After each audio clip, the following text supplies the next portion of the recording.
in-house to worship this morning. We're going to get you guys on your feet. We're going to warm you up and get you singing, and hopefully you guys are tuning in at home. So first one, Today is the Day.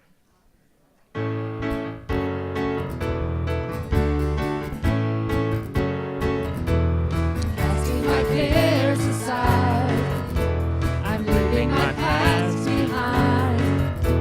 I'm setting my heart and mind on you, Jesus. I'm reaching my hands to yours, believing there's so much more, knowing that all you have in store for me is good.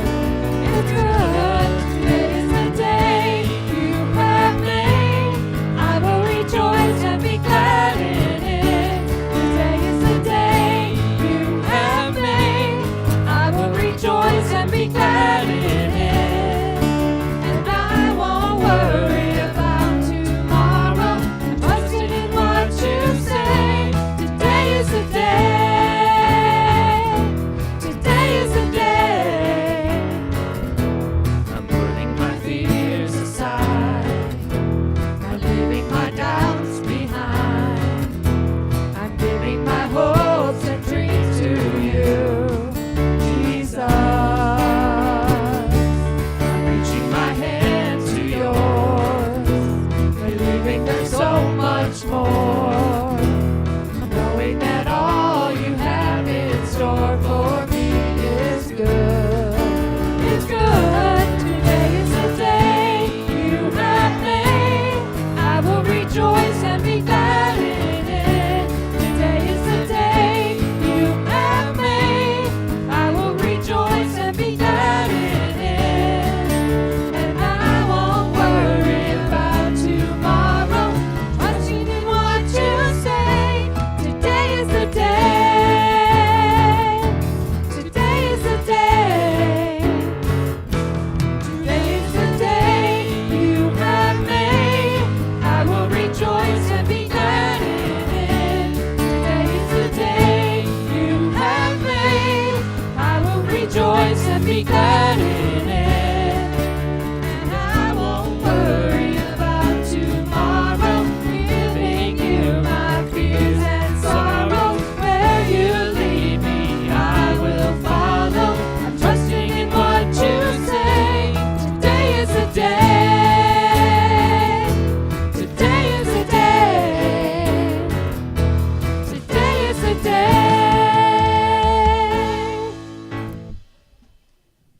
All right. We have quite a crew up here this morning.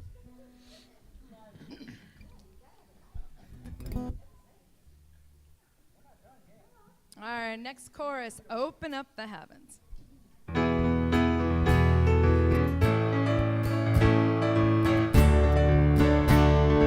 Waited for this day, we gathered in your name, calling out to you.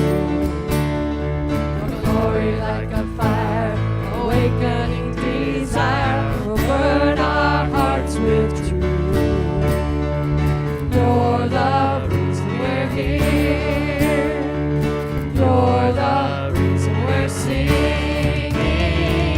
Open up the heavens. We want to see you.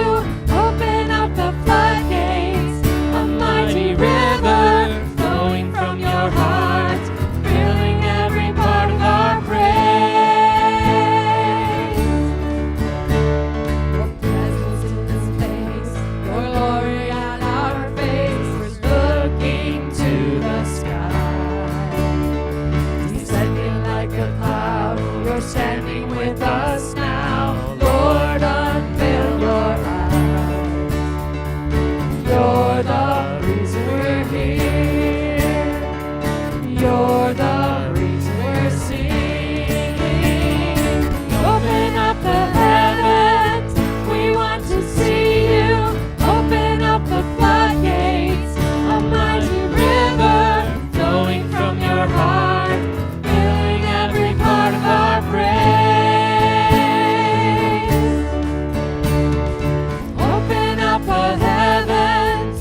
Hey, good morning. It's great to see you this morning. I just don't even want to talk about sports today. All right, but it's good to see you. Glad you're here. If you're watching online, it's good to know you're there. Why don't we go around and shake hands and say hello this morning?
All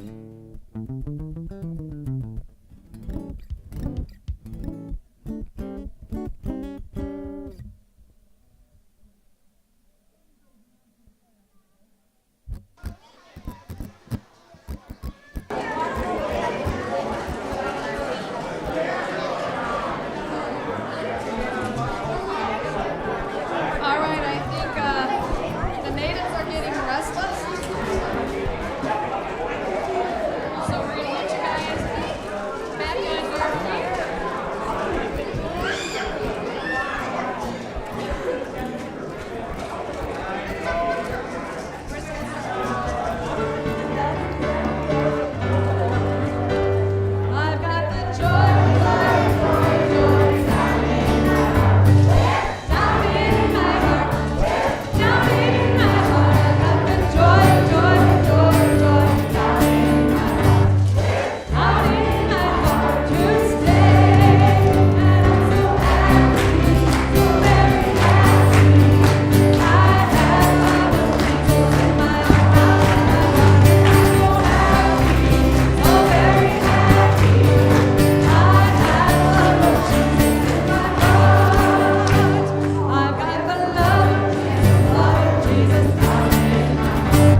Last chorus, never get over.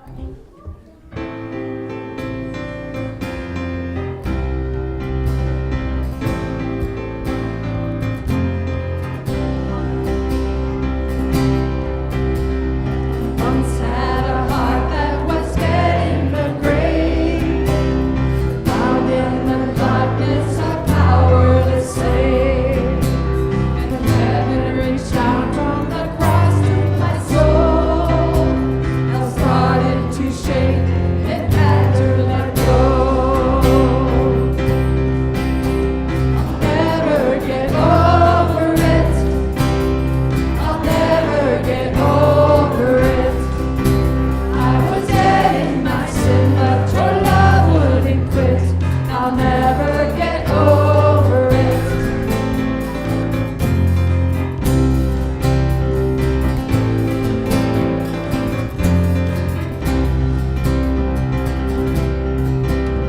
I once was a prisoner in sin's heavy chains, held for a debt I could never repay. And out of the grave with a great victory, he shattered those chains and he set me free. Oh, I'll never get over it. I'll never get over it. I was dead in my sin, but your love wouldn't quit. I'll never get over it.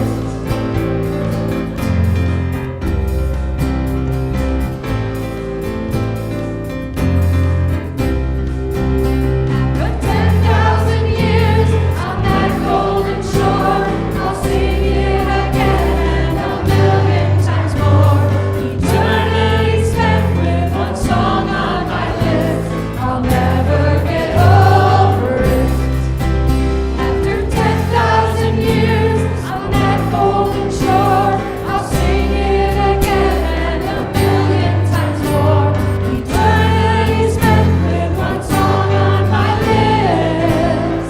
I'll never get over it. I'll never get over it. I was dead in my sin, but your love wouldn't quit. I'll never get over it. Never get over it. All right, great singing this morning. You guys may be seated, and the kids can make their way downstairs for Virginia Church.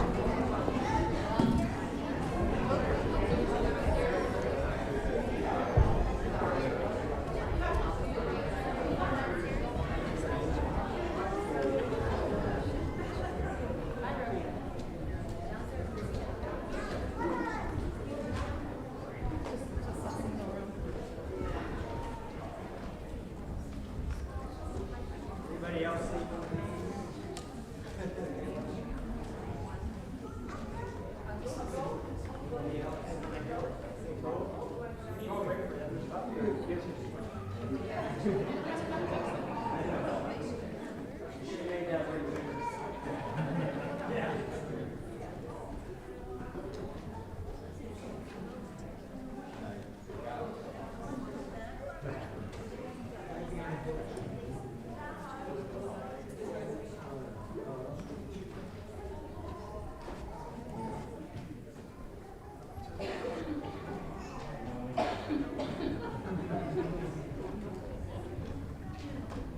All right, grab your outlines.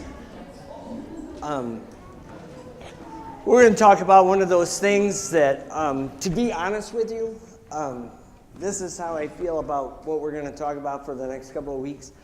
I would rather talk to you about sex than money.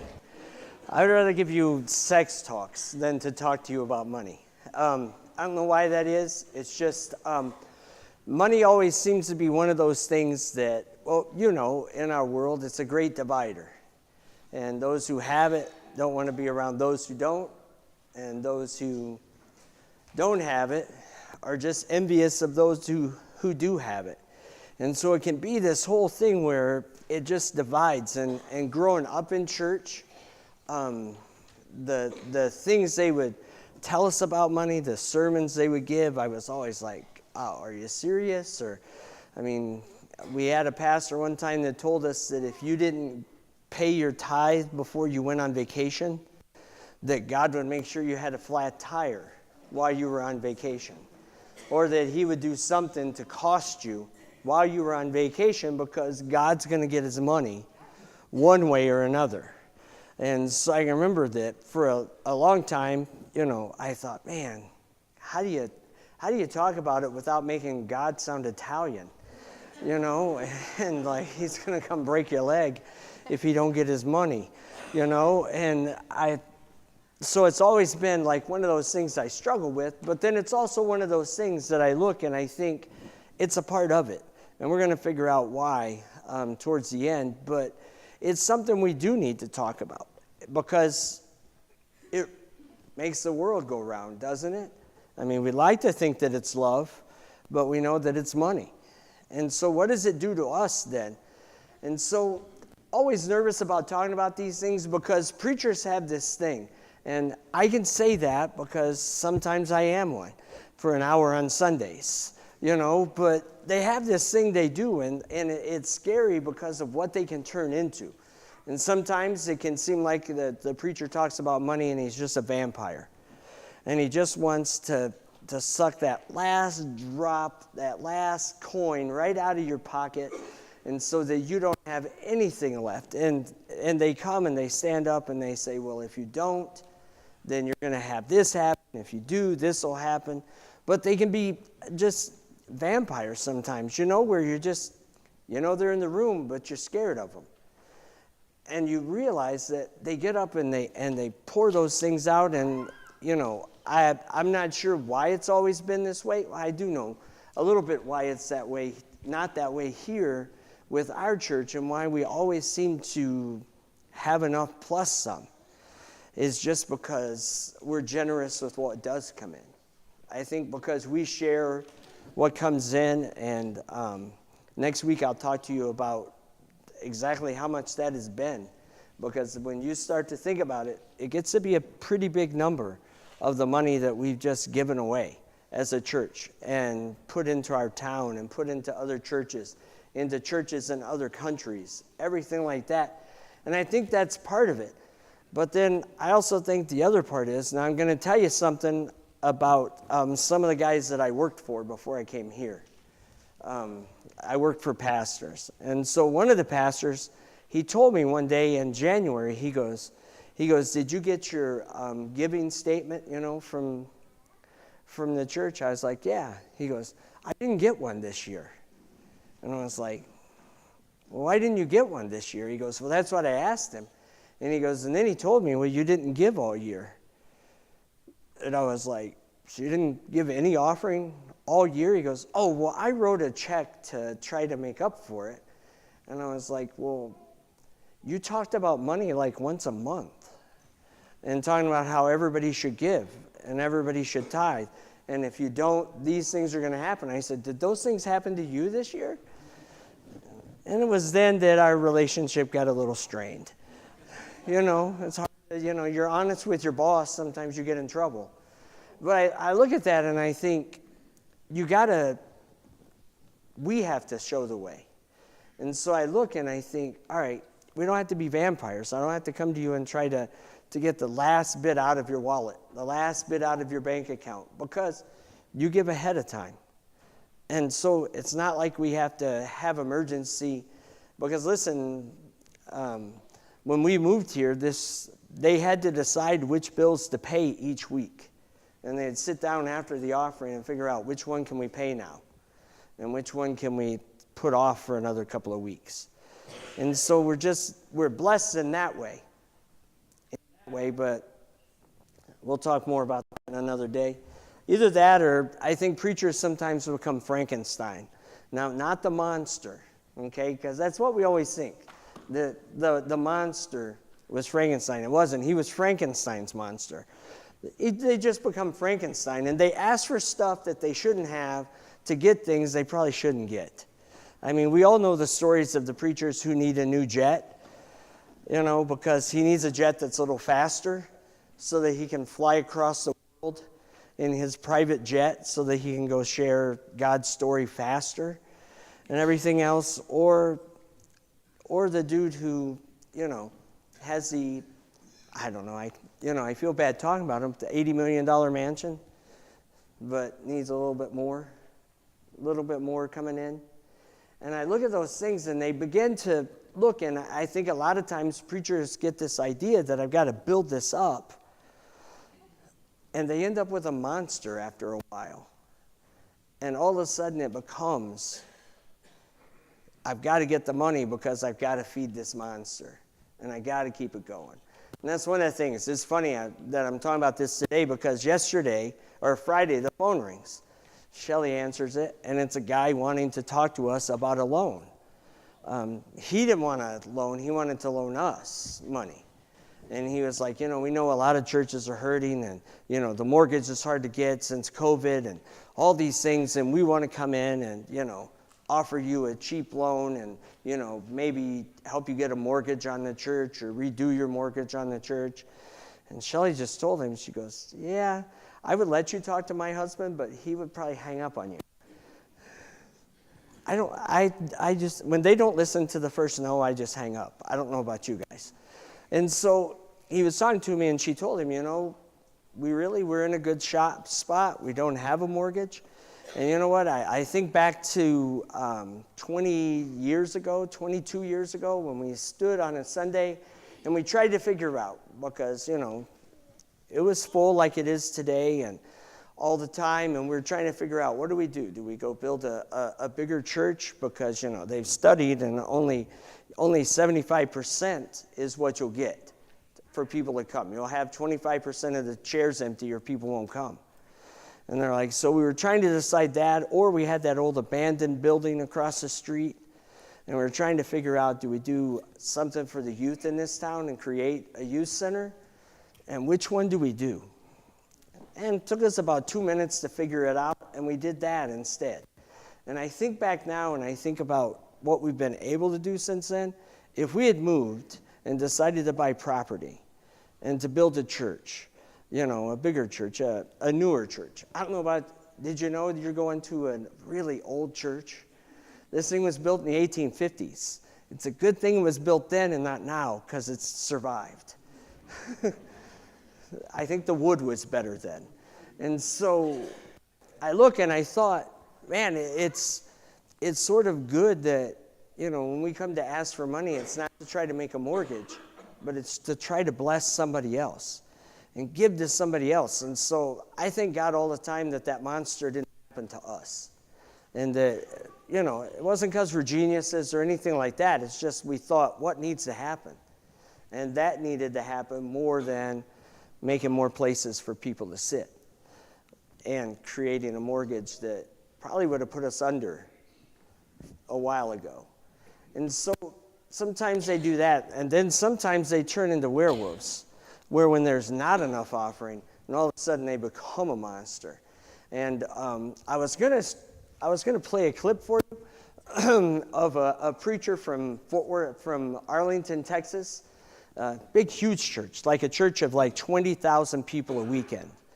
All right, and so he stood up one weekend and started yelling. I mean, like not preacher yelling. He was like, I think honestly mad yelling. And he told people, he goes, listen, I have something to tell you.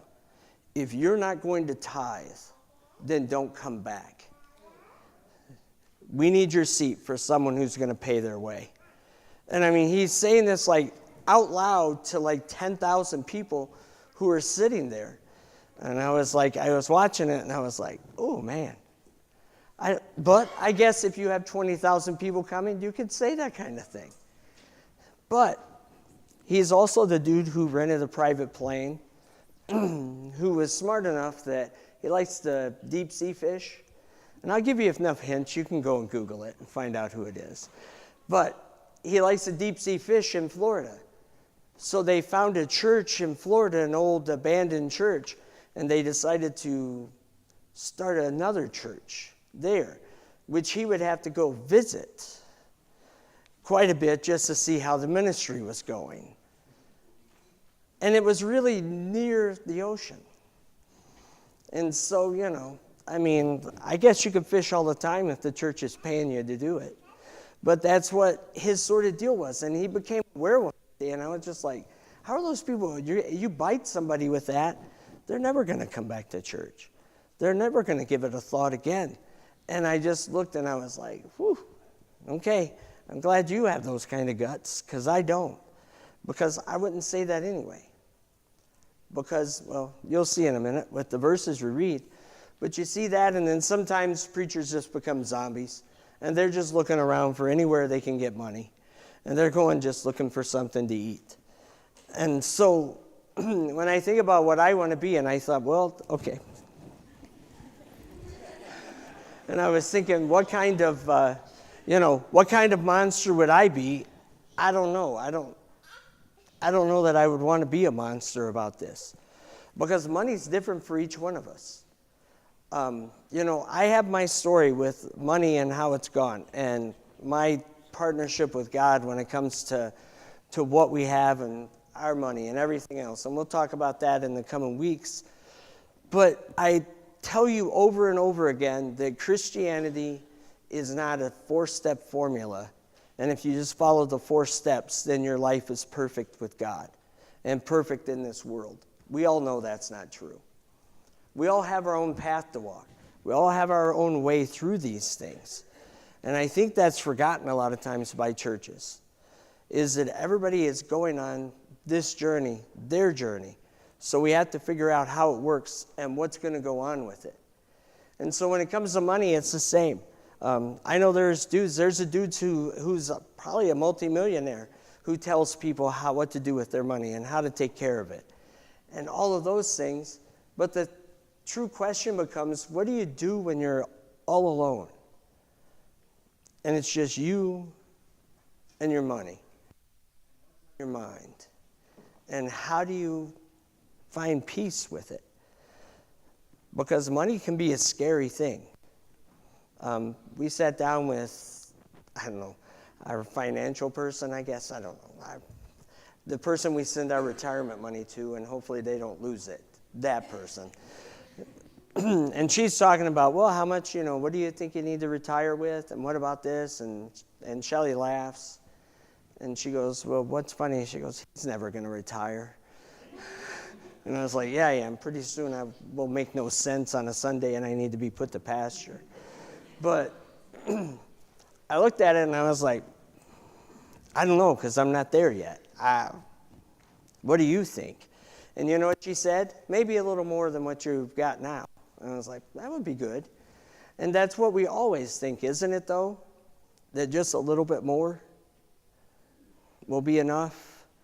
And we know people like that. And if you ask people, they surveyed Americans and said, what do you consider rich? And so people that were making $50,000 a year in the 90s said that, well, if I made $100,000 a year, I'd be rich. And people making $100,000 a year said, well, if I made $200,000 a year, then I would be rich. And then people making $1 million were like, if I could make $2 or $3 million a year, then I'd be rich. And then they asked Bill Gates, and he goes, I'm just rich, And so we have that problem with money, though, is that it just seems like just a little bit more. If I can get just a little bit more, then I'll be all right. And it makes people do some crazy things. And so that's why we have to talk about it, because it's a scary thing. It's scary to think, I mean, you watch the news now, who knows what kind of money we're going to have soon, and they keep talking about going to put a chip here, a chip there, and you won't even carry money, and all of those things, and who knows what they'll dream up. All right? All I know is that we're going to have it to be able to make it. And so how do we make that work? Well, I got a couple of verses for you. And these are the real reasons why I thought we needed to talk about this thing. First of all, because money's not only scary, but it can be dangerous. Look at this verse. It says, the love of money causes all kinds of evil. Some people have left the faith because they wanted to get more money, but they have caused themselves much sorrow. And so, it doesn't say that money is the root of all evil, right? It says the love of money, that's selling your soul to get more and to get more and to just find it. And Andrew Carnegie, the first billionaire in America, his quote always cracks me up when they ask him when he was at his richest, how much is enough money? Just a little bit more was his answer. Just a little bit more. And that love of money can make us do crazy things. Make us do things that we'd never dream of. And they may not even be crazy. It may be that we just ignore some other things. I've known people who have spent so much time making money they don't even know their own kids. Spend so much time they don't even know their own God. And it's this love of money that can just trap us. And we think, I got to get more, I got to get more, I got to do this, I got to do that. And so listen, I don't stand up here and judge you about it. You know what? It's nice to, when you used to could put your hands in your pocket and the change would jingle. That used to be cool when I was a kid, all right? And now I get all sorts of change because the kids at the garage go to the store and they're like, what do I do with this? And I was like, 4 of those make $1.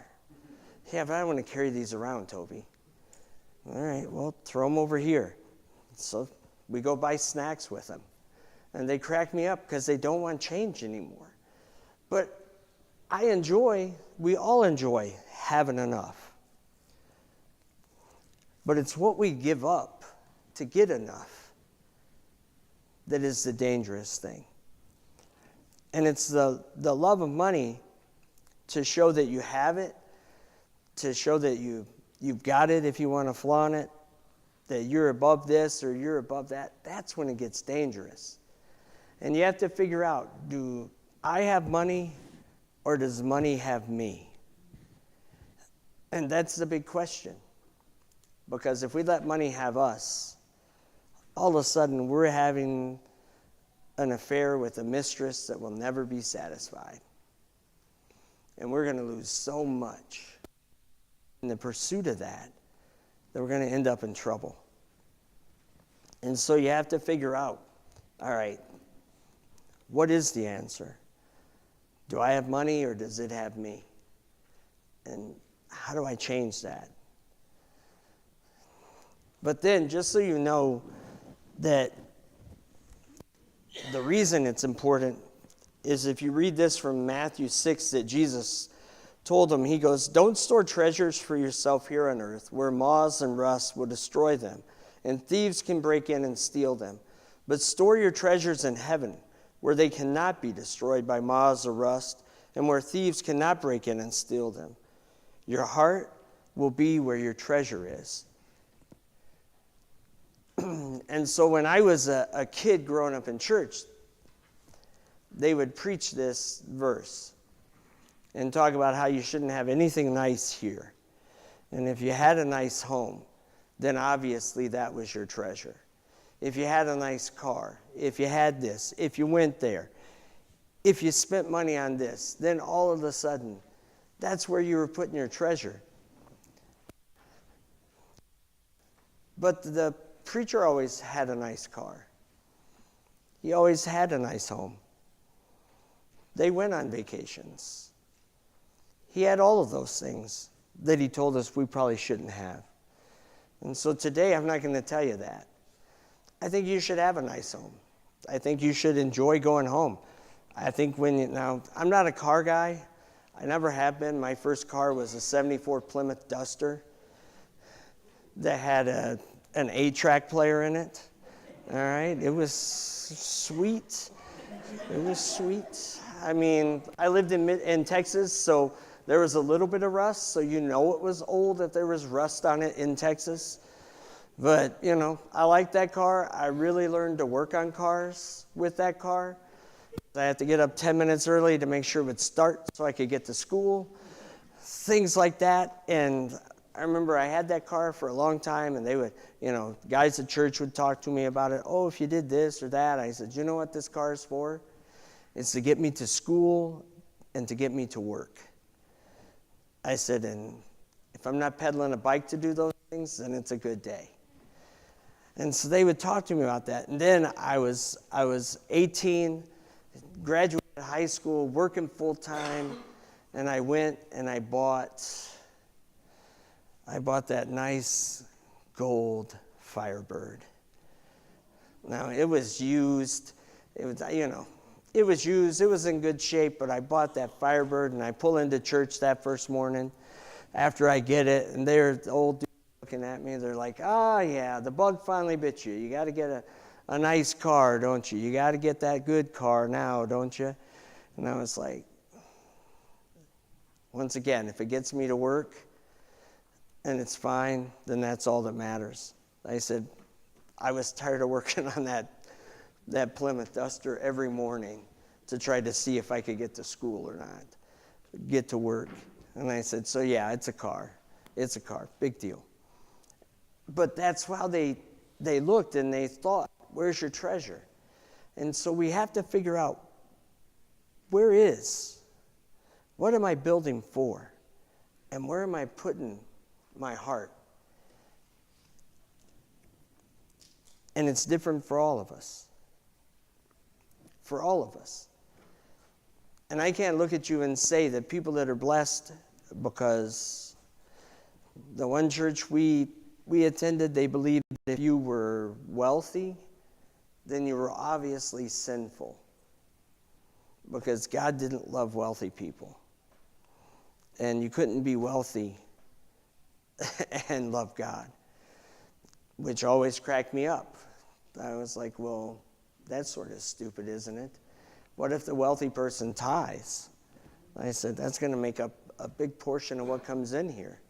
But you've told them to go get out, because they're obviously, if you're rich, you're doing something wrong. God never called us to be poor. He never called us to turn away from the things here. He just told us not to let the things here steal our attention from the heaven that one day we'll live in. And so when it comes to money, man, it's scary to talk about. It's scary to think about. It's scary to think about the fact that in the 1920s, they learned that in one day, all the money you have is worth nothing. Nothing. And then we're all going to be on equal ground, aren't we? But nothing. Those things are scary.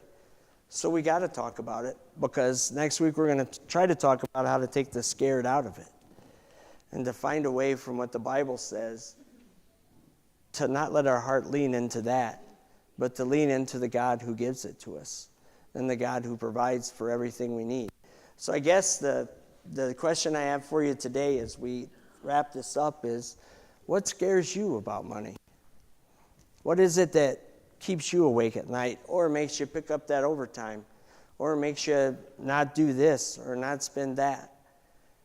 What is it that scares you? And I'd like for you to just take some time this week and just think about that. What is it that, keeps me up at night when it comes to my checkbook? And we'll see maybe if God doesn't have an answer for how you cannot let that be what scares you the most. All right, let's pray. Father, I just come to you, and Lord, we thank you for your gifts and the way that you take care of us. But I pray that you would help us to remember that you're the one to be worshiped, not the gifts. And then we're to love you with all our heart and not our checkbooks. I pray you just be with us as we walk through this, Lord, that we would just listen for your heart in all of this. But we do, again, thank you for the blessings that you give us and the way you take care of us.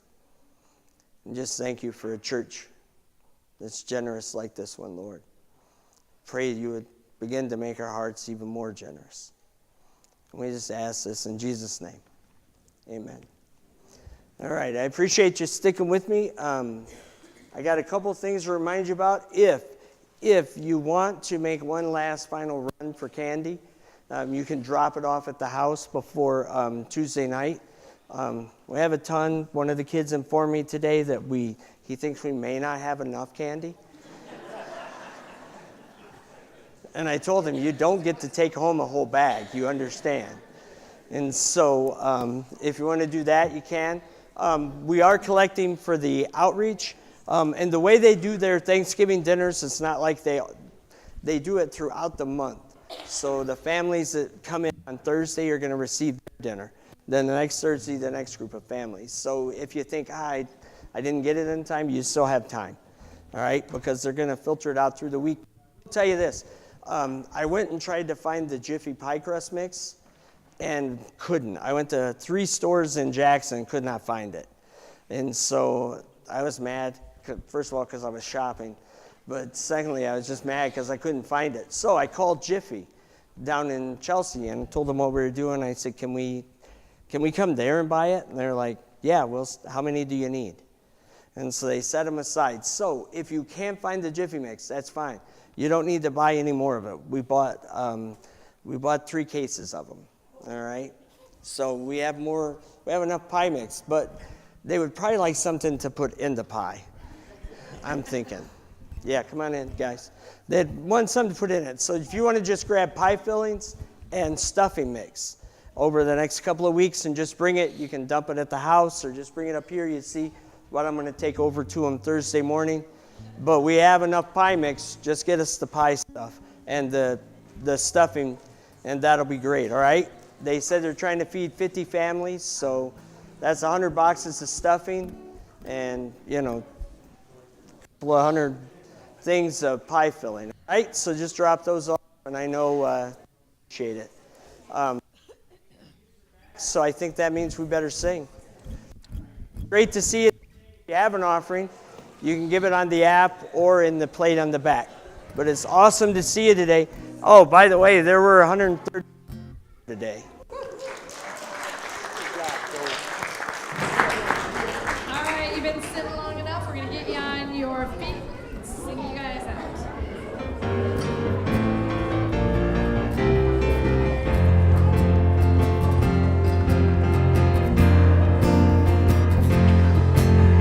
Hope in my heart, you're the light in the dark, and you hold me in your hands, oh Most High, oh Most High. You're my strength when I'm weak, you're the grace that I need, and you're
Thanks, kids.